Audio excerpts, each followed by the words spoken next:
Bismillahirrahmanirrahim. Assalamualaikum warahmatullahi wabarakatuh. Waalaikumsalam warahmatullahi wabarakatuh. Alhamdulillahillazi arsala rasulahu bil huda wa dinil haq liyuzhirahu 'alad dini kulli wa kafa billahi syahida.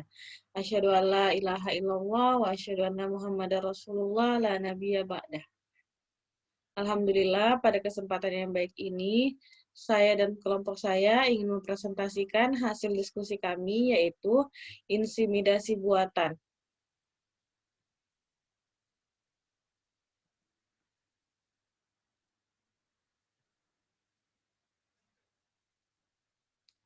Definisi intimidasi. Secara bahasa, intimidasi berasal dari kata intimidation, yang berarti penghamilan atau pembuahan secara teknologi, bukan dengan cara ilmiah. Sedangkan menurut Islam, intimidasi buatan ini merupakan atau termasuk masalah ijtihad, karena tidak terdapat di dalam Al-Quran dan As-Sunnah. Maka itu, masalah ini hendaknya dikaji menurut Islam, maka harus dikaji dengan metode ijtihad yang lazimnya dipakai oleh para mujtahid, agar dapat ditemukan hukum dengan prinsip-prinsip Al-Quran dan As-Sunnah yang merupakan sumber dari pokok hukum Islam. Selanjutnya, akan dilanjutkan oleh rekan saya, Fatimah Hanifah. Kepada Fatimah Hanifah, saya persilakan. Proses inseminasi buatan. 1. Istri diberi obat pemicu ovulasi yang berfungsi untuk merangsang indung telur mengeluarkan sel telur yang diberikan setiap hari sejak permulaan haid dan baru dihentikan setelah sel-sel telurnya matang. 2. Pematangan sel-sel telur dipantau setiap hari melalui pemeriksaan darah istri dan pemeriksaan ultrasonografi. 3. Pengambilan sel telur dilakukan dengan penusukan jarum fungsi melalui vagina dengan tuntunan ultrasonografi. Yang keempat, setelah dikeluarkan beberapa sel telur, kemudian sel telur tersebut dibuahi dengan sel sperma suaminya yang telah diproses sebelumnya dan dipilih yang terbaik.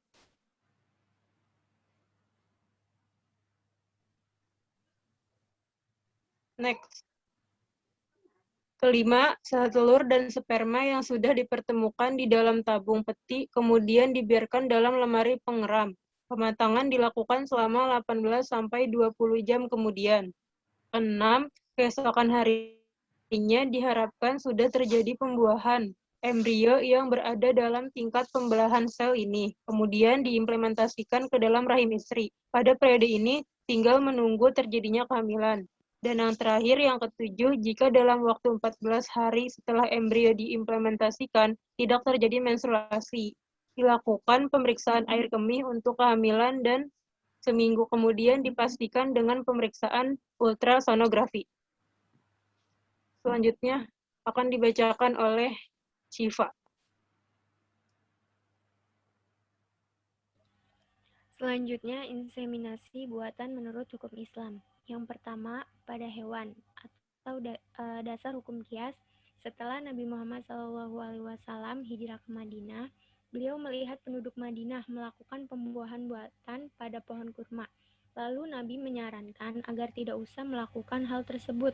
Kemudian ternyata buahnya banyak yang rusak, dan setelah hal itu dilaporkan kepada Nabi, maka beliau berpesan, yang artinya, lakukanlah pembuahan buatan. Kalian lebih tahu tentang urusan dunia kalian.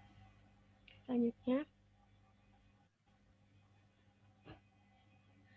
dari pesan Nabi dapat disimpulkan bahwa inseminasi pada tumbuhan itu diperbolehkan. Kiranya inseminasi buatan pada hewan juga dibenarkan, karena keduanya sama-sama diciptakan oleh Tuhan untuk kesejahteraan manusia. Sebagaimana firman Allah dalam Al-Quran surat Qaf ayat 9-11 dan surat An-Nahl ayat 5-8. Sedangkan menurut kaidah hukum fikih Islam, yang artinya pada dasarnya segala sesuatu itu boleh, sehingga ada dalil yang konkret melarangnya, dan karena tidak dijumpai ayat dan hadis yang secara eksplisit melarang inseminasi buatan pada hewan, maka berarti hukumnya mubah.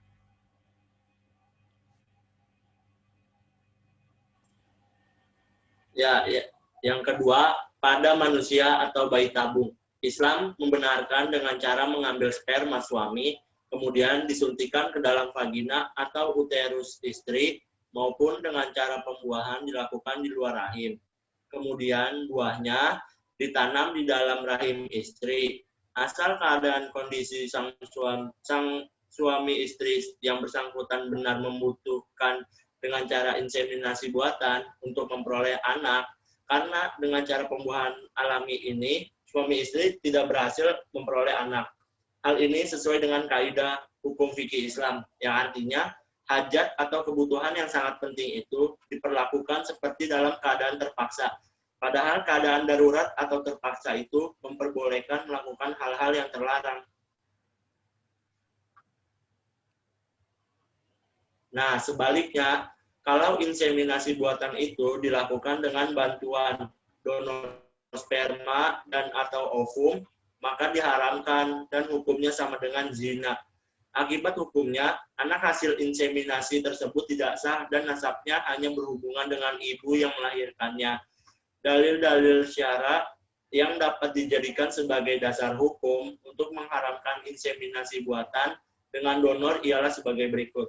Dalam surat Al-Isra ayat ke-70 yang berbunyi, yang artinya, dan sungguh kami telah memuliakan anak cucu Adam, dan kami angkut mereka di darat dan di laut, dan kami beri mereka rezeki dari yang baik-baik, dan kami lebihkan mereka di atas banyak makhluk yang kami ciptakan dengan kelebihan yang sempurna.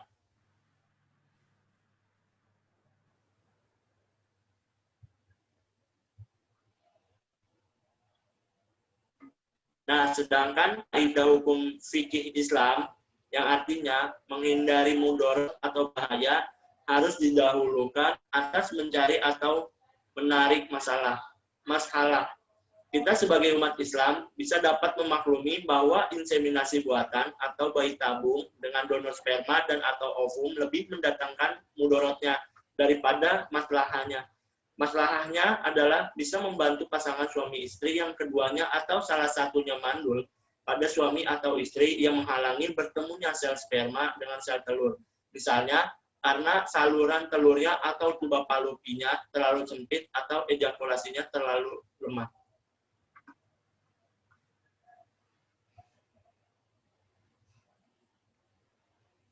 Mungkin hanya ini yang kelompok saya dapat presentasikan. Kurang dan lebihnya mohon dimaafkan. Billahi fisabilil haq. Wassalamualaikum warahmatullahi wabarakatuh. Waalaikumsalam warahmatullahi wabarakatuh. Waalaikumsalam warahmatullahi wabarakatuh.